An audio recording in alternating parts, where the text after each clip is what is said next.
म्हणजे ती पिंट्यासाठी योग्य आहे का नाही अशी? नाही नाही नाही, अजिबातच नाही रे. उलट ती पिंट्यासाठी अगदी करेक्ट आहे. हा म्हणजे तिने हे आतेताई पाऊल उचललं आता, पण तेवढी आहे रे ती पिंट्याच्या प्रेमात. आणि माणसं असतात ना अशी पॅशनेट, खूप डॅशिंग आहे ती. पिंट्यासाठी अगदी अनुरूप वाटते मला. म्हणजे आपला पिंट्या बघ ना, असा स्वभावाने अगदी साधा सरळ आहे की नाही. ती त्या मनाने खमकी वाटली रे मला. अरे म्हणजे तू बघ ना श्री, ती पिंट्यासाठी काही करू शकते असं वाटतं. ती डायरेक्ट घरी जाऊन पोचली आमच्या. बाप रे, हे तिला भीती वाटली नसेल? कसली आहे ना ती.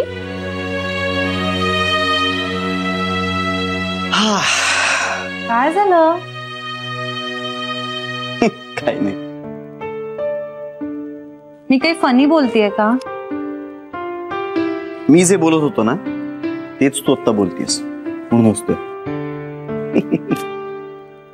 मला तुझं पटत नाही असं नाहीये रेश्री. पण पुढे पुढे काहीतरी आहे ना वाक्य. गप्प बस श्री. अरे वाक्य उरलंय अजून, पण पुढे काहीतरी आहे ना. जा, काही नाही. बायकोला सोडून कुठे जाऊ? बायकोला सोडून तुला कुठेही जायला सांगितलं नाही मी. पण तू जा, तुला समजूनच घ्यायचं नसतं मला. मी समजून घेतोय तुला, तूच समजून घेत नाहीयेस. कारण तू चिडलीयस, अपसेट आहेस आता.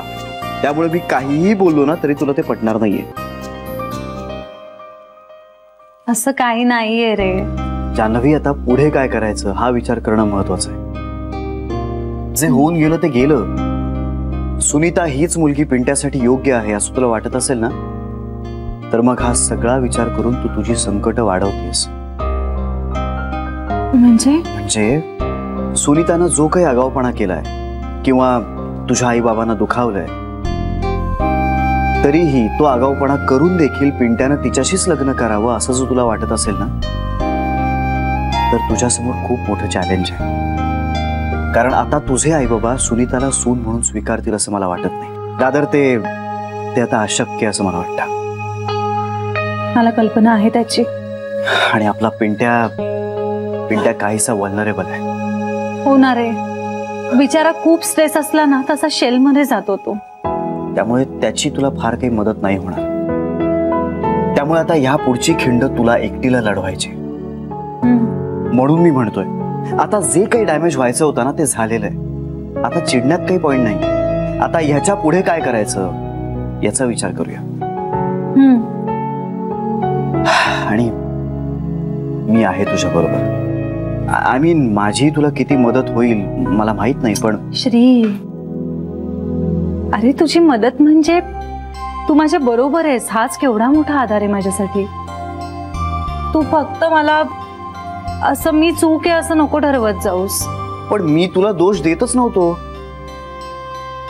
तू म्हणतोयस ते बरोबर आहे. मला आता काय केलं पाहिजे हे ठरवलं पाहिजे. तू हस आणि आता तू म्हणशील की जे तू म्हणत होतास तेच मी म्हणतेय, पण तसं नाहीये.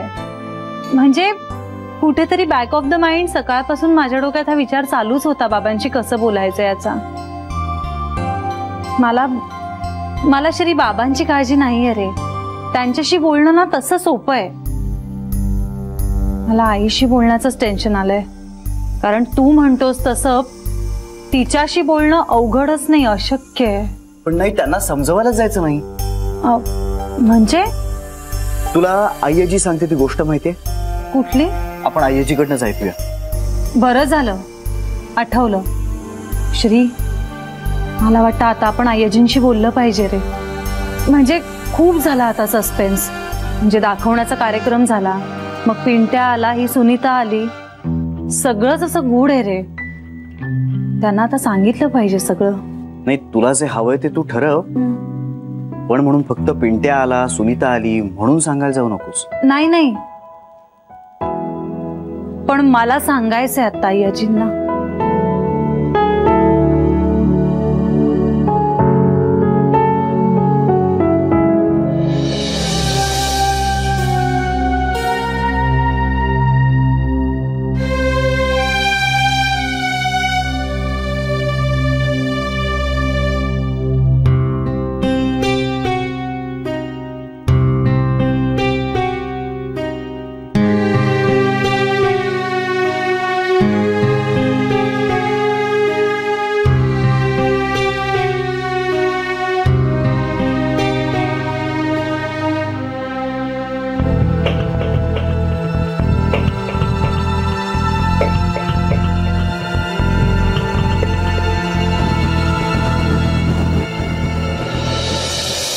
गोष्ट.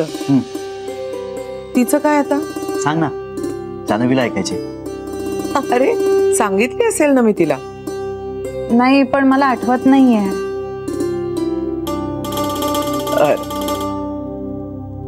एक राजा असतो, त्याच्या दरबारात 3 इसमांना चोरीच्या आरोपावरून आणलं जातं.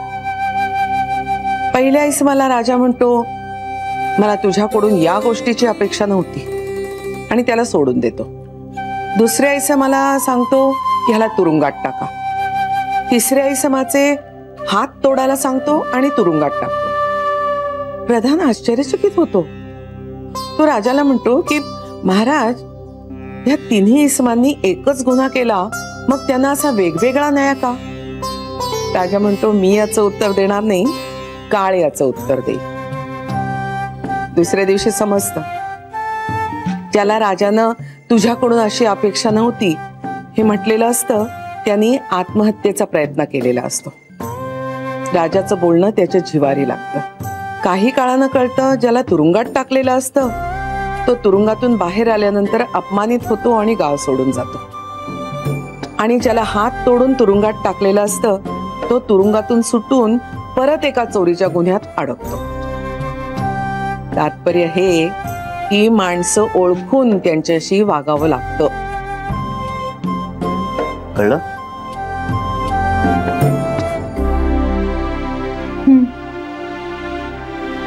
काय ग, कसला विचार करतेस? आईजी,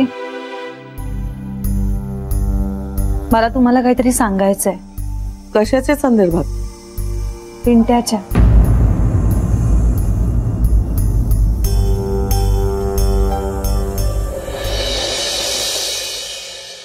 फुलंवाल्याने फुलं टाकली नाहीयेत का? फुलपुडी बंद केली आहे मी. का? कशाला उगाच भुर्दंड? म्हणजे एवढं देवाचं करून काही उपयोग झालाय का? हे बघ, देवाने काही द्यावं म्हणून नाही पूजा करत मी, मला बरं वाटतं म्हणून करतो. हो, मग त्यासाठी फुलंच कशाला पाहिजेत? मला लागतात, शिवाय पूजा पूर्ण झाली असं नाही वाटत मला. बरं, सांगते आता उद्या टाकायला. फुलं केवढी महाग झालेली आहेत, परवडायला पण पाहिजे ना आपल्याला. अगं देवाला तरी सोड. हो, सोडलंच आहे मी, काहीच करणार नाहीये देवाचं, सांगून ठेवते तुम्हाला. हा चालला वाटतं आता त्या टवळीला भेटायला. आई, मला सरांचा फोन आला होता, पर्सनली अर्जन्सी आहे, मला सुट्टी नाही घेता येणार. चोर ती दळभद्री नोकरी. आई, मी नोकरी नाही सोडणार. का? त्या टवळीला भेटायचं असेल तुला? आई, मी काम करायला जातो तिथे. गेल्या महिन्यात पगारवाढ मिळाली, माहिती आहे ना, ती मी मेहनत करतो म्हणून. हो का? मेहनत करतो माहितीये ना, हेच धंदे करायला जातो, बाकी काय? त्याला जाऊ दे त्याला. अहो पण देवाला सोडलेस ना, तसंच त्याला देखील सोड. एवढंच हातात आहे आपल्या. येतो मी.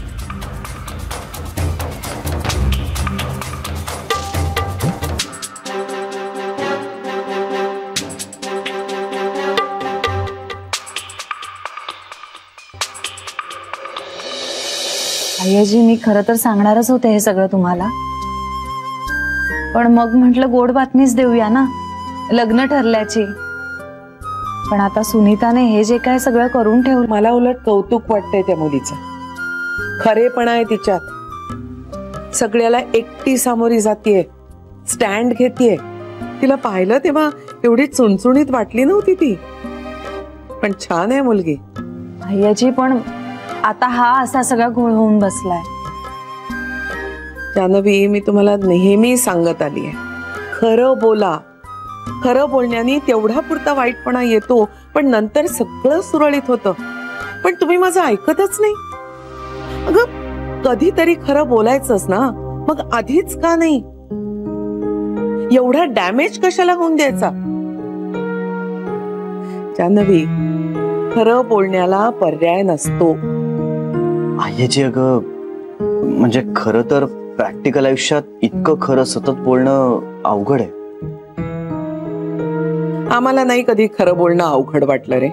अगं, तुमचा काळ वेगळा होता. काळ बदलला म्हणून माणसं बदलतात का? नाती बदलतात का? तुम्हाला ना इन्स्टंट पीस हवी असते, त्यासाठी तुम्ही छोटं छोटं खोटं बोलता आणि इन्स्टंट पीस मिळवता. पण किती काळ टिकणार रे ती? तिलाही मर्यादा आहेतच ना. कितीही अचूक आणि तर्कशुद्ध खोटं बोललं तरी ते खऱ्याची जागा घेऊ शकत नाहीत श्री. शेवटी सत्याला पर्याय नाही.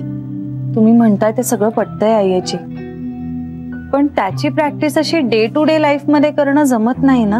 मनाचा निग्रह केला ना की सगळं जमतं. सो आय्याची, जान्हवीने आता काय करावं असं वाटतं तुला?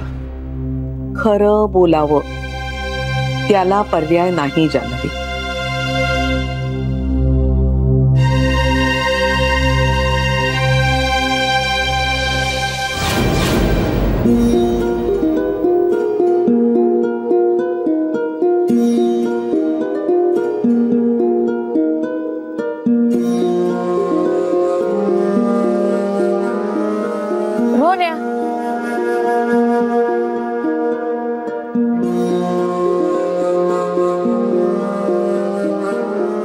राडा झाला का रे काल?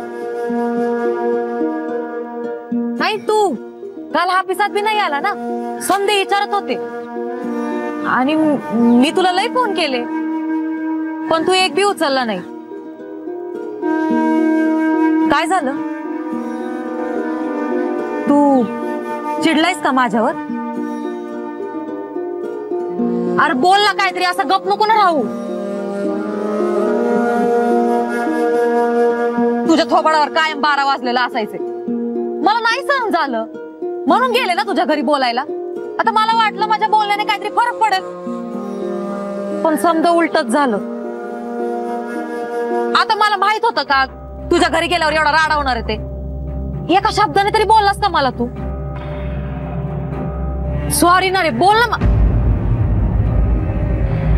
अरे मला वाटलं तुझी मम्मी शेम टू शेम आपल्या मम्मी सारखी असेल म्हणून मी बोलायला गेले. तुझी मम्मी लई बोलली ना रे तुला? ताई काही बोलली का?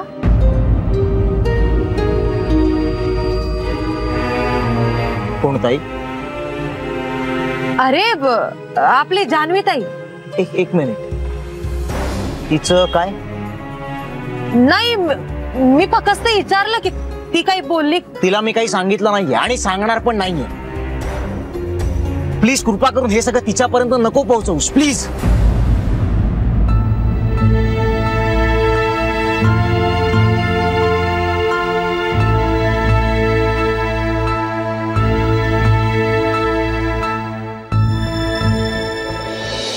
नको एवढा विचार करूस. नाही, विचार नाही करत आहे मी. मग काय करतेस? आईजींना माणसांची खूप छान पारख आहे ना. ते आहेच. तुला माहितीये आईजींना सुनीता खूप चांगली वाटली, म्हणजे अगदी पहिल्या भेटीत. पण म्हणजे नक्की काय म्हणायचंय तुला? अरे म्हणजे सुनीता खरंच खूप छान आहे. हे बघ, मला काही तिचा अनुभव नाही, पण जर तू म्हणत असशील की ती चांगली मुलगी आहे तर निश्चित चांगली असेल. आणि मुळात ती पिंट्याला आवडले म्हटल्यानंतर प्रश्नच नाही. पण या बाबतीत आय्याजीचं म्हणणं तू फार मनावर घेऊ नयेस असं मला वाटतं. का? अगं कारण तिला सत्यानं वागणारी माणसं नेहमीच आवडतात. पण सत्याने वागणं हा एकच निकष नसतो ना. पण आय्याजी समोर एखादा सच्चा खरं वागणारा माणूस असेल ना तर मग त्याच्या इतर दोषांकडे आय्याजी सहज कानाडोळा करते. पण म्हणजे असं झालंय कधी? बऱ्याचदा झालंय. म्हणजे जेव्हा आय्याजी गोखले गृहउद्योग सोडत होती आणि मी टेक ओव्हर करत होतो ना, म्हणजे तो ओव्हरलॅपिंग पिरियड होता ना, त्या फेज मध्ये असं झालंय. म्हणजे एखादा माणूस त्या त्या कामात एक्सपर्ट नसला ना तरी तिला चालायचं. त्यामुळे ना आमचं खूप क्लॅशेस व्हायचं. म्हणजे आता फॉर एक्झाम्पल एखादा माणूस डिझायनर म्हणून अपॉइंट झाला असेल ना तर मग तो किती चांगली डिझाईन्स बनवतो याच्याशी माझा कन्सर्न आहे. कारण माझं काम फक्त त्याच्या डिझाईन्स पुरतं होतं. पण आय्याजीसाठी तो डिझायनर म्हणून अपॉइंट झालेला माणूस डिझायनर म्हणून जरा कमी गुणी असेल ना तरी चालायचं, पण माणूस म्हणून सच्चा असला पाहिजे. म्हणजे अशा परीने तिचं म्हणणं योग्य होतं. तिचं असं नेहमीच म्हणणं होतं की सच्ची माणसं सोडा. माझा अँगल थोडासा वेगळा होता. पण म्हणजे तुला असं म्हणायचंय की सुनीता जरी सच्ची असली तरी ती पिंट्याचा संसार उत्तम करू शकेलच असं नाही. सुनीता बद्दल असं काही म्हणायचं नाहीये, पण जो माणूस ज्या कामासाठी अपॉइंट झालाय ना त्यानं त्याचं काम योग्य करावं इतकंच माझं म्हणणं आहे. प्रत्येकच माणूस थोडासा खरा थोडासा खोटा असतोच ना. आणि हे मी जनरल म्हणतोय, म्हणजे अय्याजीच्या म्हणण्यावरती तू काही निष्कर्ष काढू नयेस. जर तुला इंडिव्हिज्युअली ती आवडत असेल ना तर मग गोष्ट वेगळी. आता मलाही तिचा एवढा अनुभव नाहीये, तुझ्यापेक्षा जास्त असेल कदाचित, पण माणूस म्हणून कळायला जेवढा लागतो ना तेवढा नक्कीच नाहीये. पण श्री, मला बुद्धीपेक्षा मनाने कनेक्ट होणारी माणसं जास्त आवडतात आणि मला सुनीता तशी वाटते.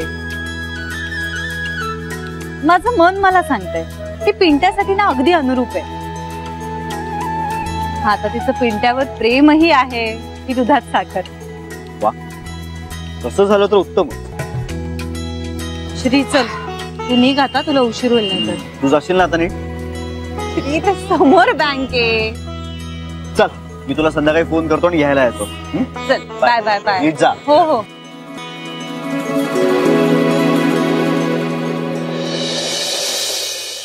फोन करायला काय धाड भरली ह्याला. अरे काही कळत कसं नाही हे, आपली आई एवढा वेळ फोन करते. का करत असेल, काही काळजी वाटत असेल, फोन करावा ना. काही वाटत नाहीये ह्याच्यासाठी. हाडाची काढ जरी केली ना तरी ह्याला काही वाटणार नाहीये माझ्याबद्दल. अहो जरा तुमच्या फोनवरनं फोन करा ना त्याला, माझा जरा बॅलन्स कमी आहे. काय काम आहे तुझं त्याच्याकडे? सगळं ठीक आहे ना ते बघायचं होतं. मग ते फोनवरून कसं कळेल? कळेल मला त्याच्या आवाजावरनं कळेल. अहो आई आहे ना मी त्याची, जन्म दिलाय मी त्याला. लावा ना जरा फोन. काही गरज नाहीये. हो असं काय करताय? हो आई आहे मी त्याची, त्याचा आवाज ऐकल्याशिवाय माझ्या जीवात जीव येणार नाही. मग करत राहा फोन तुझ्या फोनवरून. हो असं काय करताय तुम्ही? हे बघ, इतकं सगळं झाल्यानंतर मला त्याच्याशी एक शब्द सुद्धा बोलायची इच्छा नाहीये. तो भला आणि त्याचं नशीब भलं. मला आता ना त्याला काही विचारायचंय ना सांगायचंय. त्यामुळे माझ्या फोनवरून त्याला फोन नकोच. तुम्ही कशाला डोक्यात राग घालून घेताय? तो एक मूर्ख आहे माहितीये ना आपल्याला. पण आता आपल्याला त्याला ढील देऊन चालणार नाही. उगाच पळून बिळून जायचा त्या कैदाशणी बरोबर. पुरे आता. पुरे काय पुरे? काही झालं तरी माझ्या पिंट्याला मी त्या अवदसेच्या गळ्यात मंगळसूत्र घालू देणार नाही. मग आयुष्यभर माझा पोरगा बिन लग्नाचा राहिला ना तरी चालेल मला. कला नाव आहे माझं, शशिकला सहस्त्रबुद्धे.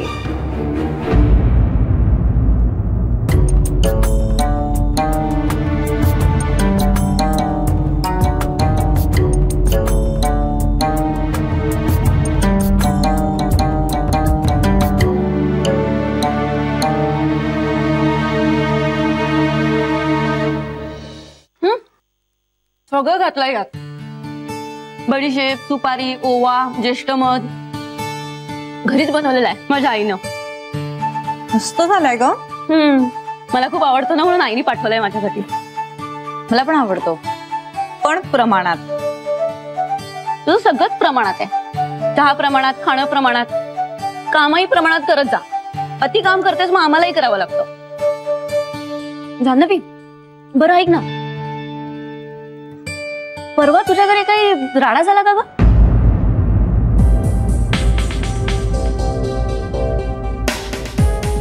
म्हणजे नाही, चाळीत चर्चा सुरू होती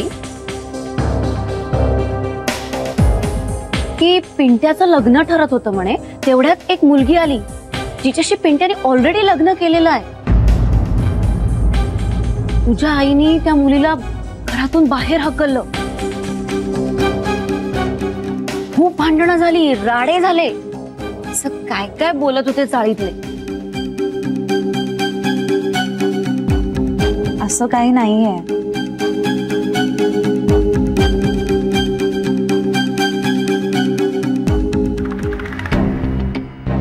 तेच मी म्हंटल, पिंट्याचं लग्न झालं असतं तर आम्हाला कळलं नसतं. त्यावरती नानी म्हणाली की तुझ्या आईच्या धाकामुळे पिंट्याने पळून जाऊन लग्न केलं. हे बघ, असं खरंच काही नाहीये. अगं पण तुझ्या घरी राडा झाला हे खरं आहे, कारण तुझ्या आईचा मोठमोठ्याने बोलण्याचा आवाज ऐकू आला आमच्या घरापर्यंत. मनीषच्या आईबाबांनी पण ऐकलं. ते कुठे काही बोलले नाही, पण जनरल जशी चर्चा आहे चाळीत. काय पण झालं काय आहे नक्की? म्हणजे पिंट्याचं नेमकं काय चाललंय सध्या? मी सांगते तुला नंतर सगळं. काही प्रॉब्लेम आहे का पण?